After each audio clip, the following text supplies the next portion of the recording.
comienza a aclarar el panorama electoral? Sí, yo creo que se ha aclarado algo que se sabía, digamos. Es como que se ha sincerado ciertas cosas. No hay enormes novedades. Quizá la novedad más importante, aunque tampoco no totalmente previsible, es el retiro de Nebot.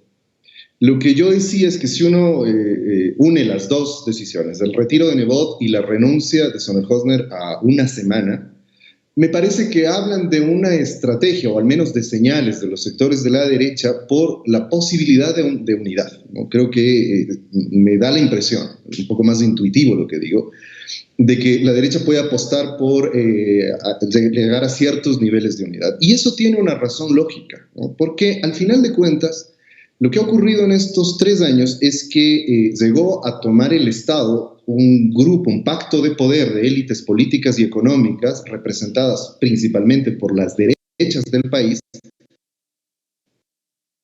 Fue política.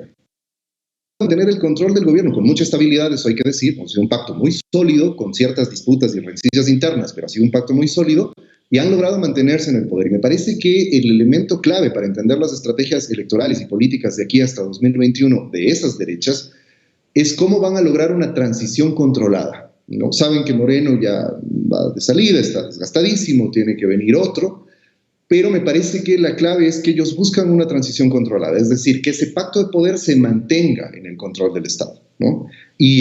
¿Usted cree, David, la pregunta que cabe aquí es, ¿usted ve la posibilidad de que esa derecha se presente también junta en una plataforma, para usar el término de moda, empujando a un candidato? ¿Eso es lo que usted le parece ver? Yo creo que hay... Uno ve que está posiblemente, es todavía nebuloso ver cuál mismo van a ser sus estrategias, pero lo que se puede intuir es que hay al menos dos posiciones, o la de ir con los candidatos separados o articularse en torno a una candidatura, ¿no? Y me parece que esa candidatura sería la de Sonnenhosner. El modo en que lo han blindado, yo creo que más allá de las disputas internas a nivel de gobierno, la intención ha sido blindar a Sonnenhosner debido a la debacle del gobierno, principalmente en el enfrentamiento de la pandemia.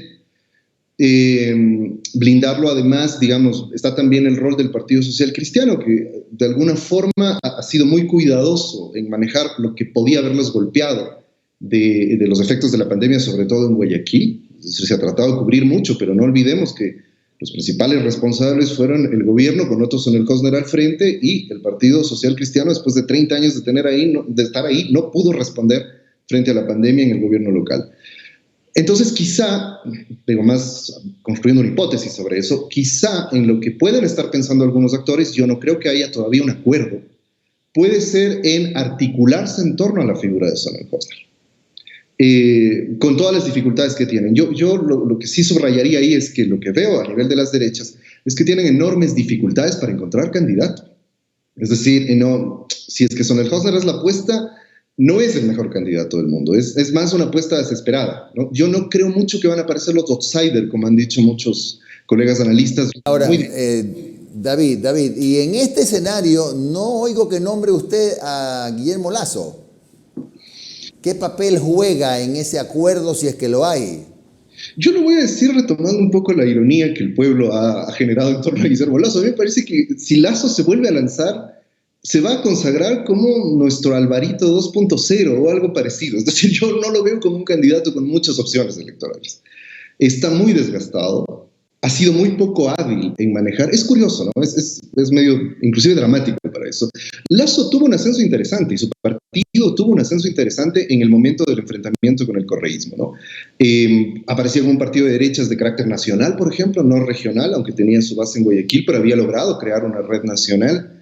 Llegó a consolidar la votación de la coalición anticorreísta en 2017 con mucha fuerza y desperdició todo ese capital político por cierto apresuramiento en aquello del fraude. Lo recordarán ustedes, que a mí me parece que fue una estrategia política muy poco inteligente, y después en su alianza tan evidente y tan poco cuidada con Moreno. Entonces me parece que eso lo ha golpeado mucho. Creo que eso en el nivel político. En el nivel económico, como representante de la banca, me parece que tiene mucho poder y mucha capacidad de influencia y presión a nivel del gobierno. Él es parte de esas élites económicas que están ahí coaligadas para sostener al gobierno. pero a nivel político me parece que ha perdido muchísima capacidad de acción y muchísima legitimidad. Y claro, creo que el símbolo más dramático de eso es su rocambolesca propuesta de los 100 minutos, que ha sido motivo de que la gente lo vapule en redes sociales. No lo veo como un candidato con posibilidades. Buenos días, David, ¿cómo estás? Te saludo, Omar Jaén. Una consulta. Si deberías hacerle un FODA a la figura de Otto Sonnenhorner como candidato presidencial, ¿cómo sería el FODA de Otto Sonnenhorner? Bueno, yo tengo problemas con esa metodología del FODA, pero digamos, si quieres ver cuáles serían sus virtudes, sus defectos, digamos. A ver, él tiene pocas virtudes como político. Es un político que se haga por la puerta de atrás. Basta oír su discurso. Su discurso de ayer es tan lleno. Es un discurso igualmente rocambolesco. Igualmente, la política ecuatoriana en estos años ha vuelto a esas formas muy extrañas, muy poco profundas.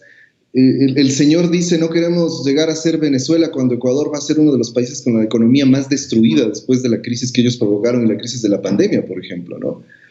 Y bueno, una cantidad de cosas. Es decir, no lo veo como un político con muchas capacidades y habilidades para hacer la política. No tiene muchas luces, no es muy hábil en moverse políticamente, pero tiene una enorme ventaja. Tiene el apoyo del aparato político y mediático que ha sostenido al gobierno Moreno. Es decir, yo creo que me refiero, en definitiva, a este pacto de poder que lo ha sostenido. Yo me temo, o sea, no puedo asegurarlo categóricamente, habrá que ver cómo se desarrolla esto, pero mucho me temo que ese pacto, o buena parte de los sectores que hacen parte de ese pacto de poder que sostiene al gobierno de Moreno, está apostando por Sonnenhorner. Eso significa que lo van a blindar, y con las estrategias a lo Durán Barba nos van a construir un candidato. Y cuando se aplican esas estrategias y se tiene tanto poder político y mediático, no importan tanto las capacidades del candidato. En Quito lo vivimos ya. Esa es una lección que deberíamos pensar que deberíamos tenerla en cuenta todos los ecuatorianos. A nosotros nos construyeron un candidato de un chico de clase alta que no tenía idea de la política, que no tenía idea de Quito, el señor Rodas. Construyeron la imagen y Rodas resultó un desastre de alcalde. David, eso es el centro a la derecha. Por el lado del centro a la izquierda, lo que tenemos hasta ahora es alguna aspiración siempre legítima de los indígenas, que están, desde mi humilde punto de vista, divididos entre quienes quieren que sea Issa y quienes quieren que sea Vargas, o Yacu Pérez, sí. Están las izquierdas puras, y está un holograma de candidato de Correa. ¿Cómo ves ese otro lado? Eso me parece una gran definición, eso de que el correísmo tiene un holograma de candidato, ¿no? Un avatar o algo parecido, porque es cierto, ¿no? Es curioso, ¿no? Yo no recuerdo un momento histórico de la política en el Ecuador donde las encuestas, por ejemplo, consulten por el candidato de, ¿no? Sí. Quizá en el tiempo de Assad Bucaram, cuando lo bloquearon igual y tuvo después que optar por Roldós, pero no creo que con la magnitud de lo que ocurre ahora. A ver, del lado de la centroizquierda, indudablemente la fuerza fundamental, la fuerza central de ese sector es el correísmo, eso es indudable. Además es un fenómeno curioso que requerirá un análisis más amplio, pero es curioso que después de haber estado 10 años en el poder, de haber tenido 3 años de una persecución y de un lawfare salvaje, de haber perdido un montón de espacios para poder mantener su organización y demás, sigan siendo una fuerza política representativa, ¿no? Eso debería llamarnos mucho la atención, tanto a la sociedad como a los analistas, a los periodistas, a todo el mundo. Pero a ver, ahí sí, efectivamente, estaría el correísmo, que me parece que es la fuerza principal. Cualquier posibilidad, porque también ahí se habla de unidades, de alianzas, de pactos, cualquier posibilidad de una alianza ganadora, es decir, con posibilidades de llegar a disputar con las derechas la elección de 2021, solo puede pasar por tomar en cuenta el correísmo.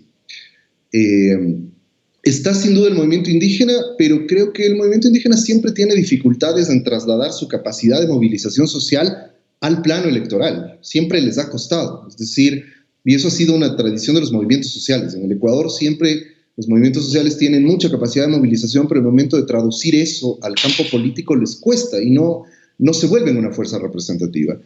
Yo creo que además por varios conflictos internos que creo que sería largo analizar, pero me parece que el movimiento indígena podrá tener alguna votación significativa, pero no creo que sea una alternativa real en el campo electoral como para poder llegar a la presidencia, ¿no? Y bueno, las izquierdas puras, como bien les ha llamado, tienen poco espacio también, históricamente tienen un voto muy limitado y tienen un terrible pecado en este momento. Ellos han sido parte de ese pacto y de esa alianza que sostuvo a Moreno en el poder, ¿no? Es decir, hasta poquito antes de octubre, e inclusive en muchos de esos sectores, después de octubre y ya con pandemia encima, se mantuvieron del lado de Moreno, y muchos de esos sectores ni siquiera se han salido del todo del gobierno de Moreno. Entonces eso les va a costar muchísimo como para poder tener alguna relevancia. Me parece David, otro sector, David, el correísmo, alguna... Una consulta, David. Miren, estamos analizando el tema electoral a febrero de 2021. Vengamos al presente. Regresemos, toquemos tierra nuevamente y pensemos en nuestra actualidad. Se viene una presentación de una nueva terna para vicepresidente o vicepresidenta para poder reemplazar a Otto Sonnenhorner. ¿Cómo tú verías una posible vicepresidencia de Mara Paula Romo, o de Agustín Albán, o del ministro Ontaneda, que también suena? ¿Y qué rol jugará ese vicepresidente o vicepresidenta en lo que resta de este gobierno? A ver, yo ahí daría dos consideraciones. O sea, la primera, no es tan relevante quién está o no en los cargos, porque yo quiero volver sobre este planteamiento que trato de hacer, que lo que tenemos, lo que explica la estabilidad del gobierno, es este poderoso pacto muy sólido de élites económicas y políticas que lo sostienen. Los funcionarios de gobierno son algo así como empleados de este pacto, ¿no? No tienen ninguna autonomía. Entonces, mientras ese pacto sea sólido, no importa quién pongan y a quién saquen, no importa tanto, digamos. Quizá lava un poco la imagen, quizá da un poco más de tranquilidad a ciertos sectores, pero me parece que mientras sean esos sectores los que siguen manejando el Estado, difícilmente va a haber un cambio. Esa es la primera consideración. La segunda, que me parece que es un poco más relevante respecto en esta advocación que hacías de estamos acá y todavía nos falta, pareciera que es poco, pero no es poco, 11 meses para lo que suele ocurrir con el actual gobierno es demasiado, o sea, es decir, es demasiado tiempo, pueden pasar muchas cosas en 11 meses. Y ahí lo que yo quisiera decir es que es importante tener en cuenta también que cuando hacemos el análisis electoral y lo que puede pasar con las fuerzas políticas, estamos partiendo de un presupuesto que hay que tener, al menos relativizarlo. El presupuesto de que vamos a tener elecciones libres y un proceso democrático transparente. A mi modo de ver, ese no es el escenario más probable del Ecuador, y eso es lo que hay que tener en cuenta. Tenemos otros dos escenarios al menos que podrían ocurrir. El uno es un escenario, yo lo he repetido insistentemente, a lo Bolivia, un escenario en donde haya una definitiva clausura democrática del sistema político ecuatoriano y el gobierno se prolongue en funciones y se suspendan elecciones y se dé una especie de golpe de Estado soft o algo parecido. La otra es que haya elecciones controladas, elecciones que hagan cosas como lo que han venido intentando permanentemente, como bloquear al correísmo como una fuerza que pueda disputar las elecciones, por ejemplo, y se haga una elección básicamente solo entre ellos, ¿no? Garantizando que el pacto de poder pueda quedarse en el control del Estado. Creo que como ciudadanía, más allá de las ascripciones políticas de unos u otros, de lo que tenemos que estar advertidos es que, en primer lugar, la democracia ecuatoriana ya está muy vulnerada, es decir, no tenemos condiciones óptimas, digamos, para el funcionamiento de la democracia en el Ecuador. Y hacia las elecciones que vienen, los escenarios de una ruptura todavía más radical de la democracia son bastante probables. Una de las demandas básicas, creo yo, de todos los actores políticos, de la ciudadanía, de las organizaciones sociales en este momento, es evitar que haya una definitiva clausura democrática. Yo creo que ya tenemos una clausura democrática muy severa, y ese es un escenario que puede ocurrir. Es decir, hay que estar muy advertidos de que o no tenemos elecciones o haya alguna conmoción o algún caos en medio que haga que se tomen decisiones a lo Bolivia, o tenemos elecciones restringidas, mutiladas y controladas para favorecer a ciertos sectores. De hecho, ya ha habido esto en los 3 años, ¿no? Muchas gracias al sociólogo David Chávez.